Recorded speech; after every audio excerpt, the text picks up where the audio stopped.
Welcome to the Pat White Show. All right, folks, I'd like to set the record straight. I am what they call a baby boomer. Now, the baby boomer generation was born between 1946 and 1964. And because of that, I have seen 8 different decades, 2 centuries, 15 presidents. I'm not even 80 yet. I've seen all those things, but one of the things I've seen in my life is going to school. And I have very fond memories of snow days back in those days. As a matter of fact, when I went to school, school started the day after Labor Day and ended the day before Memorial Day. Now, did we get 180 days of education in? Yes, we did. And if you look at the numbers, there's plenty of room to do 180 days inside of that Memorial Day, Labor Day window. And why we're not doing that is an amazement to me. But here's something I thought about. The lawmakers in Indiana have ruined snow days for kids. Flat out, yes, they have. Why? Well, because they've gone into kind of a learning concept. And back many years ago, I think back around 2014, the state of Indiana gave some superintendents the ability to say, hey, let's do a little computer learning at home on the laptops or the desktop that people had, because more and more people were getting computers back in those days. Well, then later on, the state of Indiana, through the lawmakers, says, you know what we're going to do for you guys? We're going to let you guys have some actual learning days that count toward that 180 days of education you got to have. And that was back in 2022 when they decided that, we've got to curtail the e-learning stuff going on because, well, people went kind of overboard with the whole thing. And they put a 3-day limit on what is called synchronous days. Or these are like self-guided virtual school for the students. Self-guided virtual school, a synchronous day. But here's what happened. The states then allowed schools an unlimited number of what they called synchronous days. Synchronous days, like a half-day learning. You got to go sit there for half a day, and you got a teacher telling you what to do on the screen on your computer. Well, the problem with that is it is being abused by the school districts. And I know because I'm kind of involved with that with my family. I'm going to explain to you why. I've got a couple of granddaughters. They're 9 and 10 years of age. And every time these synchronous days at 6 o'clock in the morning when their school has said, hey, we're closing down for synchronous learning at 6 a.m. in the morning because, well, it's too cold or whatever this is. Well, parents, especially 2 working parents, what are they going to do at 6 o'clock in the morning when the school says, yeah, we're closing down for e-learning day for your kids to be on the computer? What do parents do? Well, finding childcare to take care of your care, somebody knows how to set up a computer and get the kids corralled and sitting in front of it for half a day? That ain't easy, folks. I don't care who you are. In my case, my daughter and her husband call my wife, say, hey, Grandma, come on over. You need to take care of the kids. And she does. Jumps in the car, whatever the weather, cold, snow, rain, whatever it is, she drives there to their house. And she takes care of those kids because somebody has to do it. Well, this is becoming a big habit, folks. It's just not once a time. It's a bunch of times. And this particular year, it's been many times. They've said, 6 o'clock in the morning now, we're going to have asynchronous learning. We're going to have synchronous learning days. Get somebody to watch your kids. Well, not everybody can do that. How about a single mother with small kids? What's she going to do? So the whole thing is, you've ruined snow days. I used to love the snow days. Now, you're saying, well, let's tack it on to the end of the year. Okay, you've heard that excuse before. Teachers go, we don't like that because it doesn't work because our lesson plans are done, all the final tests are done, the scores are in, and all we're doing on those extra snow days they're putting in to match 180 days, the kids are doing nothing, and we teachers hate it. We're being nothing more than babysitters for those days to fill the boxes, as they say. So we don't need to do that. Let's have these special learning days. Well, that's a huge inconvenience in more ways than you can imagine. And frankly, didn't we learn something during COVID? And the schools have figured this out. The numbers are in. In Maryland, Colorado, they've checked this stuff out. This whole COVID learning where everybody was sitting on their computers, students got dumber. Yes, they did. Their scores went down. math, reading, they went down across the board. Why? Because you got to have eyeballs on eyeballs. You got to have kids being taught by teachers face to face. This computer stuff, you try telling an 8, 9-year-old kid to sit there and watch a computer for 6 hours? You got to be kidding me. Adults can't do it. Heck, I've been to seminars where I had to be on a computer to get recertified and stuff. There's a whole bunch of people online. You could hear some of the people snoring. They were asleep. That's what I'm living with when I've seen it myself. So telling these small kids, hey, we're doing synchronous learning today, and they're doing it for day after day after day, sorry. And don't float. Now, why not go back to a regular school year that started right after Labor Day and ended right before Memorial Day? You can do 180 days in there. Why do we have it now that it goes so much longer? Are the breaks too long? Are there too many interruptions for things? Too many holidays? Holidays haven't increased that much since I was a kid. Yeah, there's a couple of more national holidays, but for the most part, that's fine. What are we doing? 2-week breaks here, 2-week breaks there? No, we don't need that. Let's bring it back into 180 days within that window, from Labor Day to Memorial Day. And consider snow days. Put 5 of them in the schedule. You can do it. But lopping them on and saying, hey, we're going to have parents get up at 6 o'clock in the morning and say, hey, you got to stay home with your kid. Not everybody can do it. Sorry. That's just my thoughts on it. But you are ruining snow days for kids. You are ruining memories, and your kids aren't getting any smarter.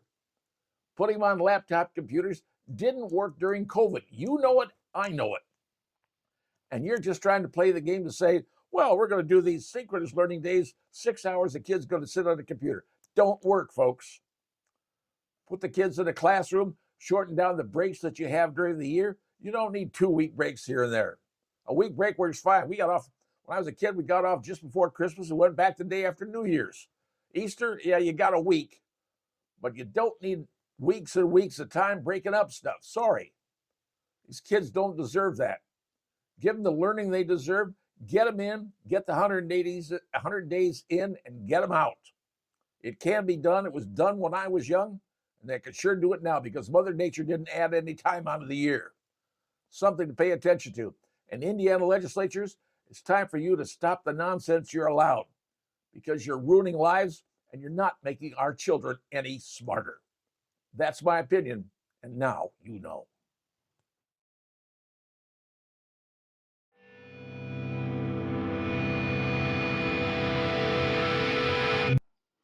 I want to take a moment to talk to you folks who happen to be what we call white-collar workers. There's white-collar workers and there's blue-collar workers.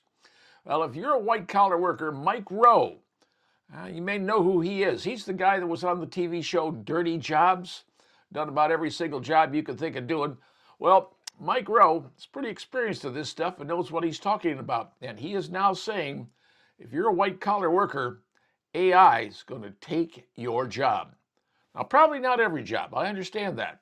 But the majority and many of the AI folks are now predicting that concept, artificial intelligence, is going to take many people who have white-collar jobs, and their jobs will be gone. But I'll tell you something else that's going on. It's starting to happen already. Home Depot is now announced they are laying off 800 people in their corporate area. 800. And those 800 people are going to be out of jobs.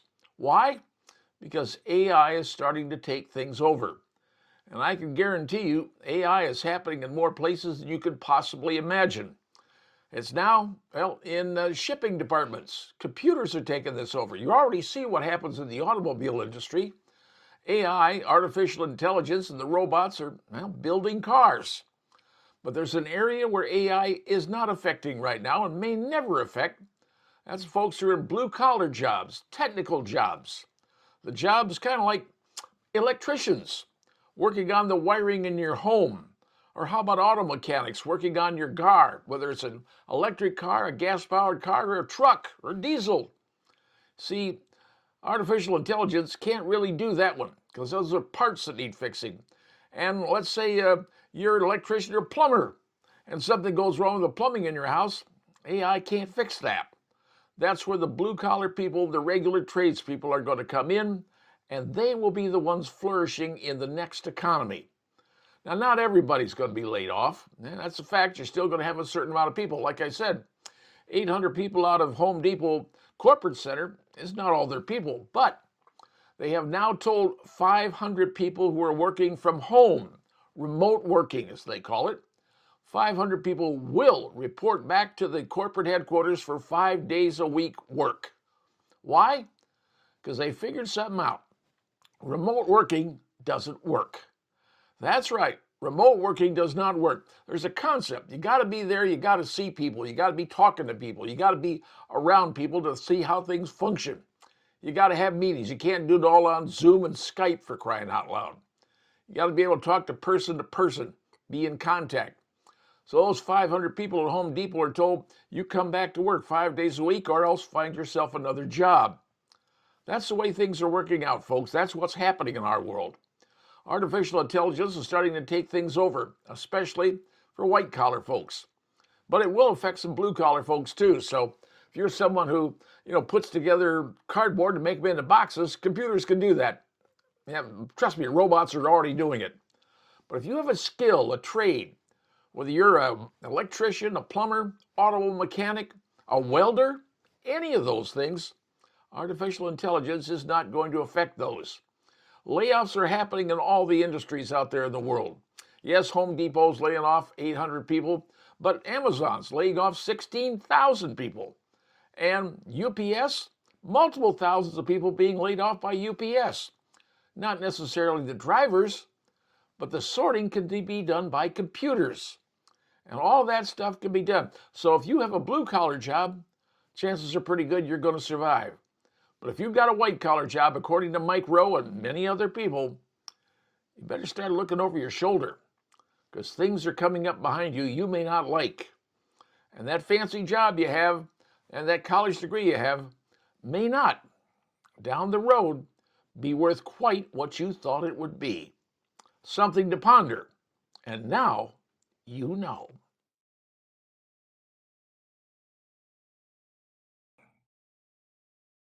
Well, hello, class, and welcome to the Pat White Show. Today is Instruction Day.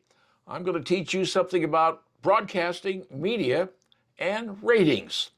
Now, you've probably heard the term ratings used. It's television ratings, radio ratings. Who's the best, who's the worst, and who's where in between? Well, the thing is in radio, and I'm going to talk about that for right now, radio is basically run by, the broadcasting folks who publish the ratings themselves. There used to be two companies. One was called Arbitron, the other was called Nielsen. Now, you probably heard of Nielsen because Nielsen ratings are pretty much what you see on TV. So whatever Nielsen rating, they're going to say we're number one, we're number this, whatever. Nielsen. Well, Nielsen now runs radio ratings as well. And the radio ratings are taken twice a year, 2 times, usually in the spring and in the fall. And that's when everybody kind of pushes what they have, puts the best of the best out there, so you and I can see it or listen to it. But the way that Nielsen works is their company will send out booklets. They look like little diaries. And they send those out to thousands of homes in the particular listing area. In Fort Wayne, we happen to be the 116th largest market. So they send out to these books, they call them, they're diaries, to thousands of people. And for 1 week, that person with that book will fill out exactly what he or she listens to at every hour of the day. I mean, from the time they get up in the morning till the time they go to bed at night, they're supposed to write down in this diary what they listen to, who they listen to. And then they send it back in. And usually Nielsen or Arbitron or whoever it happens to be doing the ratings will pay you money. Usually it's $1. But the book comes back to them. They accumulate all the books for this entire, like a 1-month rating period, where thousands of books are sent out to people all over the listing area. And like I said, they fill them out. Well, they tabulate them and add them all up and take a look at the numbers. And then a few months later, they will send out what is called the results. And we call it in the radio business the book. You find out exactly where you rank in every demo, every age group, every male, female, size, whatever. It tells you everything you need to know, and you use that to sell your radio or TV station to potential advertisers. So when they come in with these numbers, well, here the ratings show us we're number 1, we're number 2, whatever. It shows you what you're supposed to be getting based on these diaries that people have filled out during that particular rating period. Like I said, 2 times a year, spring and fall. Well, the new fall ratings have just come out for the Fort Wayne market. I want to tell you a little bit about it because they're very, very interesting when you take a look at it. And I've got it posted there for you to take a look at. There it is. Those are the ratings for Fort Wayne, Indiana, and the number one station, if you take a look at it, number one, WOWO, AM. Well, you got to take a look down the list. You're going to say, well, hey, everybody else in there's an FM station. And yes, they are, because FM took over AM a number of years ago. But in some places, in some markets, AM is still the top dog. And the top dog in Fort Wayne, Indiana is WOWO. That is not necessarily the same thing in every other market around the United States. Fort Wayne's kind of an odd market in a lot of ways. But WOWO, because of what WOWO offers, news and talk. And they have an extremely good lineup of people starting in the morning. You got Kayla, and you got Glenn Beck, and you got middays, you got ultimately Sean Hannity, you got Mark Levine. I mean, you got a whole lot of folks on that station who are very, very good, very, very capable. They know what they're doing, and the station runs a very, very good production job. They do a great job. WOWO's good. So WOWO is now the number one station in the fall book. Now, could happen they could change in the spring book. And then another fall book. And you can see they're talking about the fall 24 numbers, the spring 25 numbers, and the fall 26 numbers, or 25 numbers. And you can see they went from 8.8 to 7.6, back up to about 8.6. Number one is an AM station. That's highly unusual, because if you look at another market, let's go look at South Bend, Indiana. South Bend is the 185th market. Their number one station is a country station, but you'll notice their news and talk, that particular spot goes to WTRC. News Talk, it's number 5 in the market. So news and talk is not as big in South Bend, Elkhart area. But here in Fort Wayne, it's very, very big because they have very good people, very good production, and very good air staff. Can't ask for much better than that. But so now you understand, every year, 2 times a year, the rating companies take the ratings. But here's the hook, and this is the big thing. You must be a member of their organization to be rated. So if your radio station, you own that, says, we're not going to join Arbitron, we're not going to join Nielsen and pay their rates, because they ain't cheap, folks. They ain't cheap at all. But you got to pay to be a member of their club. And then when they rate people, then you're rated. But if you're not a member of your club, you're not going to show up in the ratings. That's the way it works. It's kind of like blackmail, whether you like it or not, but that's the way it turns out. So if a radio station comes to you and says, here's the numbers based on this, this, and this, well, more often than not, they're a member of Nielsen Group, and they have the diary and the book showing you who listens, when they listen, where they, all the information you need to know. So now you understand. Right now in Fort Wayne, Indiana, the number one radio station for everybody in the market is WOWO, an AM station. Number 2 is a Christian rock station, contemporary hit radio, WBCL FM. Rather unusual, number 2 in the market. Number 3 is K105, country music. Country music is very popular. And then you get down to rock and classic hits and what have you. But in a very strange market, where AM is the top dog in the market, is Fort Wayne, Indiana. Not many markets could say that. And like I said, you get up to South Bend, take a look at what they've got. Well, up in South Bend, everything is FM, nothing is AM. And news and talk are like number 5 in the market, what people listen to. So, if you listen to WOWO every day when you get up in the morning, well, it turns out you're listening to the number one station in the market. And they have some very good people. And WOWO has been, they went to talk radio back in 1997 when Rush Limbaugh came onto their station. And I know because I followed him. But I can tell you this, WOWO is a great station with a lot of people. Recently you heard about the passing of Don Chevrolet. And we had the likes of Bob Severs and Bob Chasers, they called him.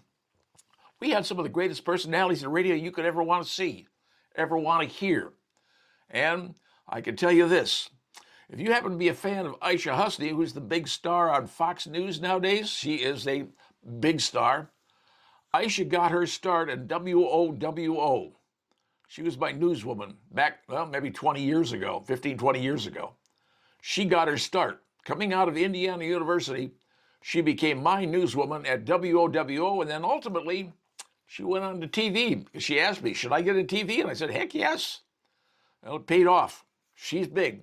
Many people got their start at WO, and many people were legends at WO. Right now, I got some quality people on the air. It's deserving of your time and your effort.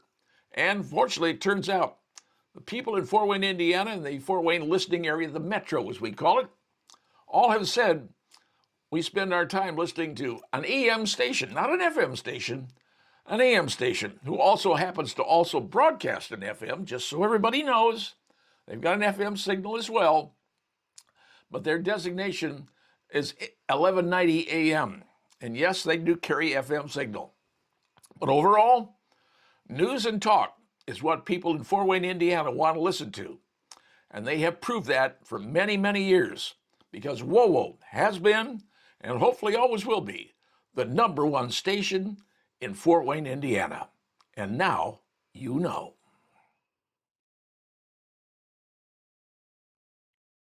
Well, it seems like every year you have to go to the Bureau of Motor Vehicles to, well, renew your license plate or maybe get a new driver's license or, well, when you transfer a vehicle, you buy a vehicle. There you're going over to BMV. Got to get everything taken care of to keep it on the straight and narrow so, well, you don't get yourself in trouble.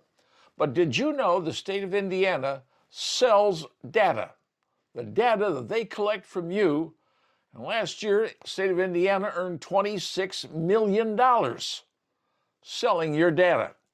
Now, some people say, wait a minute, they're selling my data? What about the age of identity theft and people finding out things, well, you don't really want necessarily folks to know? Well, as it turns out, the federal government passed a law. And it was a few years back, I believe the year was 1994. It was a special act called the Driver's Privacy Protection Act. They call it DPPA. It was 1994 they passed it after a crazed fan got the BMV information of some actress by the name of Rebecca Schaefer. Well, he got the information on where she lived and what have you, went to her home and murdered her. Well, as a result, they passed this federal law. So the law says that your driver's license vehicle information can be used for certain situations. And they outline what those situations are. They call it permissible use. Well, permissible use includes things like towed vehicles used by private investigators, court proceedings, motor vehicle safety recalls. That's a big one. You buy a car, there's a recall. Well, you got to know who owns the car. That's one of the ways they get the information. Or let's say you're driving through a state that has toll operations and you run the toll light. Well, they got to find out who owns that car, where you are, where you live. And so they call up the states for the data, and that's how they get your information to send you, well, their information, you're getting a ticket. Well, and even insurance activities. Now, so is it a good plan? Is it a bad plan? Well, as it turns out, the state of Indiana has got rules and regulations. And the rules say if someone wants to get data, the state of Indiana charges folks. Now, there's a company out there called LexisNexis. You may have heard of them. They gather data from all kinds of stuff, but they were gathering data on people, and some folks sued them. And as it turns out, LexisNexis decided to end the lawsuit by paying $5 million, which was like money they found in their couch, because they just didn't want to go with the hassling of the law anymore. They said, we don't like the law, but we're going to settle it just because it's a nuisance. And they did. But there are companies that collect. However, what you don't know is there are some states out there that allow you to opt out. That means you file an affidavit, paperwork, if you will. It says, I don't want my name, my social security number. I don't want that data out and sold to somebody. There's 3 states that have that law. Those 3 states are Delaware, Wisconsin, and Wyoming. Turns out that a state representative here in Indianapolis, his name is Greg Porter, he's filed a bill that would allow Indiana drivers also to opt out of the data being provided to companies, provided they sign the declaration that says, hey, I don't want my data sold. Will it happen? Well, anybody's guess in Indiana what's going to go on. But who on earth can sell all the data, or who can get the data? Well, take a look at this. These are the people that can get data on you, your address, your name, all the information about you. Attorneys. Now, lawsuits, things going on. Legally, they have access to it because they're licensed. Got to have a license in some way, shape, or form to get this data. Auto dealers, bail bond companies. Hopefully, you never have to deal with one of those.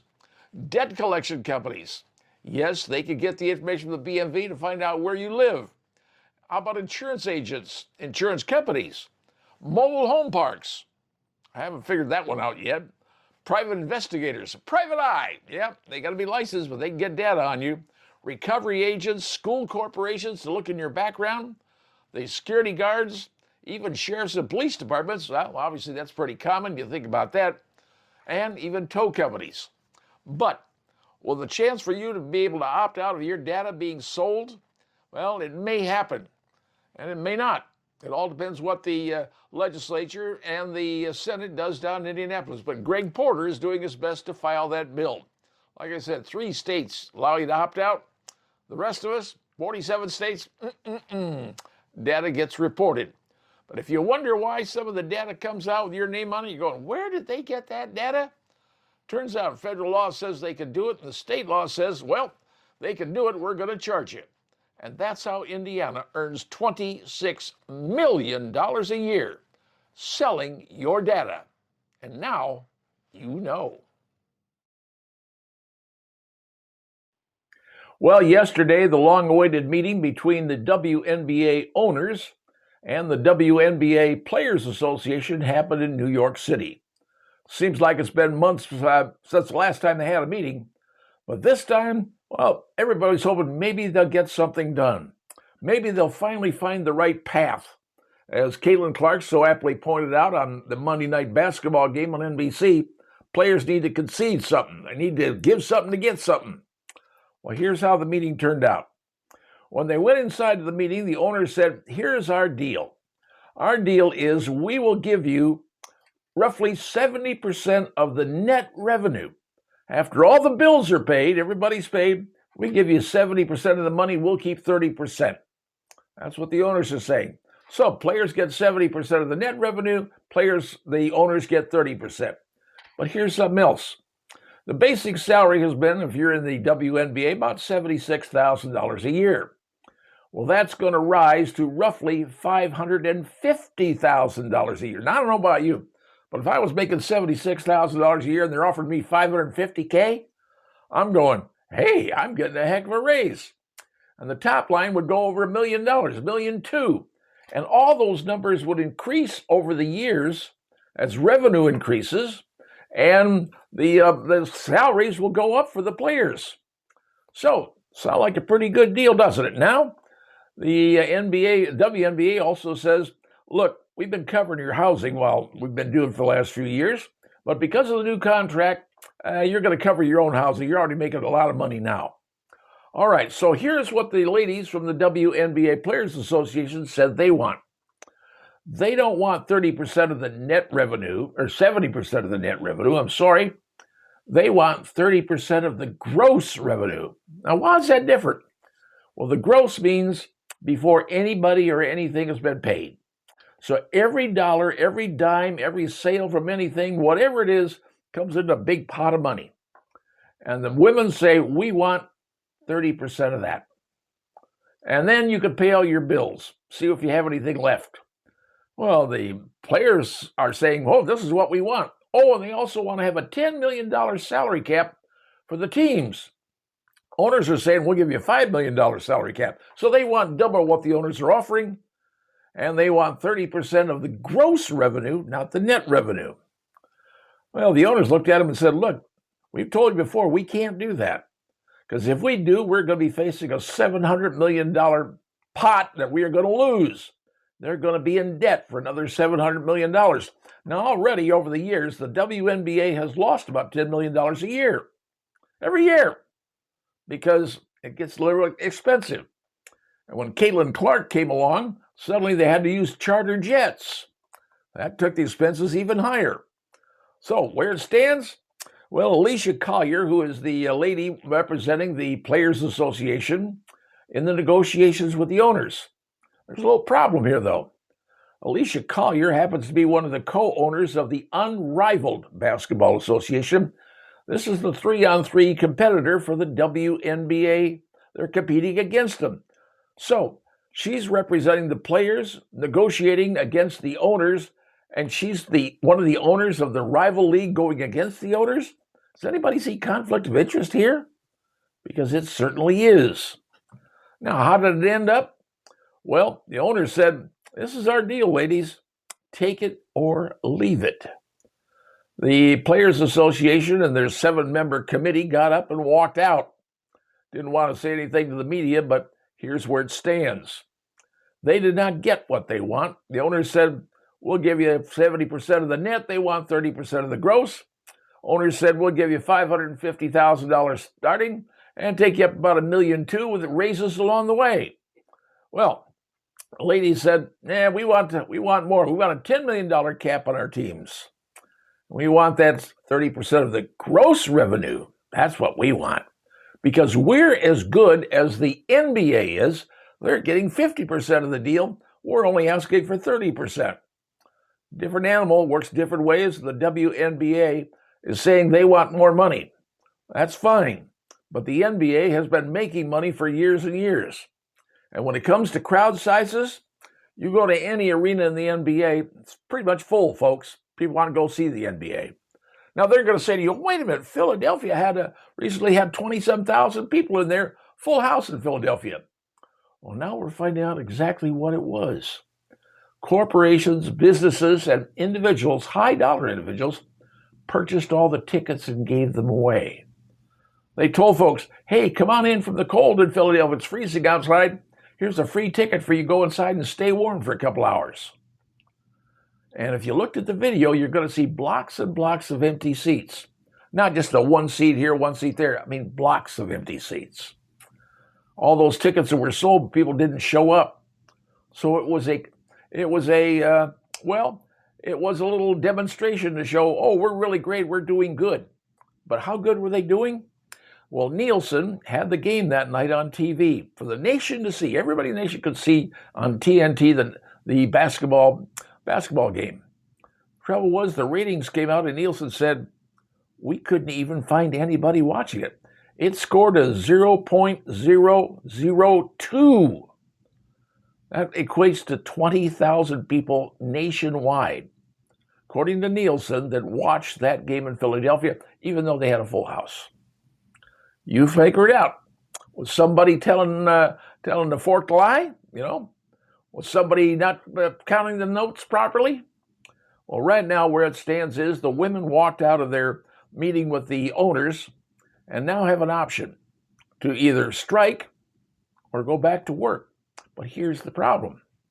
Many of the women in the WNBA are saying, "Hey, I'm getting a raise from $76,000 to $550,000. I want to go back to work." That's what they're hearing from many of the players of the WNBA who are not playing in the Unrivaled League, not playing in the Project B. They don't have those dollars coming in. They're living hand to mouth.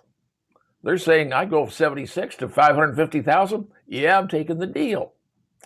But the Highline players, they want everything. So, will the players decide to strike? If they do, that's their call. They have every right to do that. Will the owners maybe have a lockout and say, "We're sorry, we're locking you out because it ain't working"?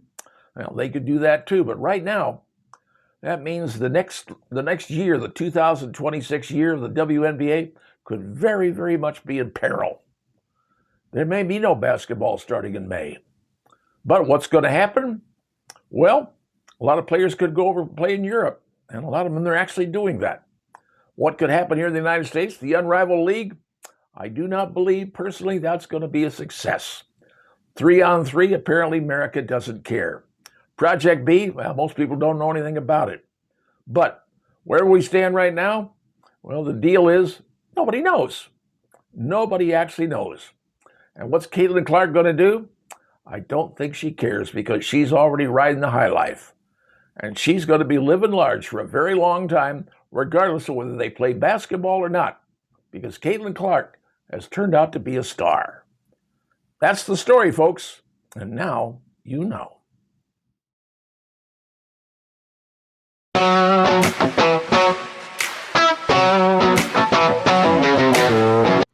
I'd like to take a couple of moments to talk to people who own firearms, especially pistols and semi-automatic pistols.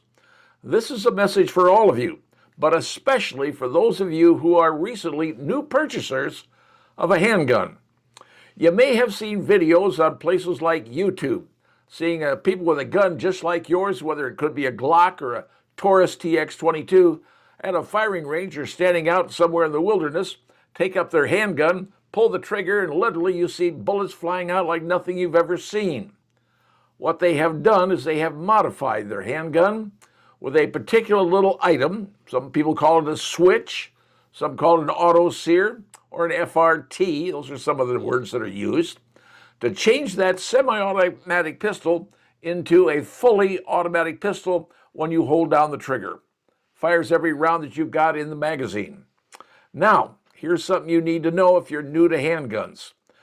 Owning that little item, that little tiny control things, little switch it's called, there's pictures of it, you see what it looks like, or one of these auto sears that you see for the TX22 in particular, that, my friends, is a violation of the National Firearms Act. If you own one of these, possess one of these, you can and will be charged with a felony. And that felony will get you 10 years in a federal penitentiary with up to a $250,000 fine and multiple years of supervised probation. Now, do you get full 10 years? Not necessarily. On Arizona, 19-year-old man, I correct that, he got 27 months.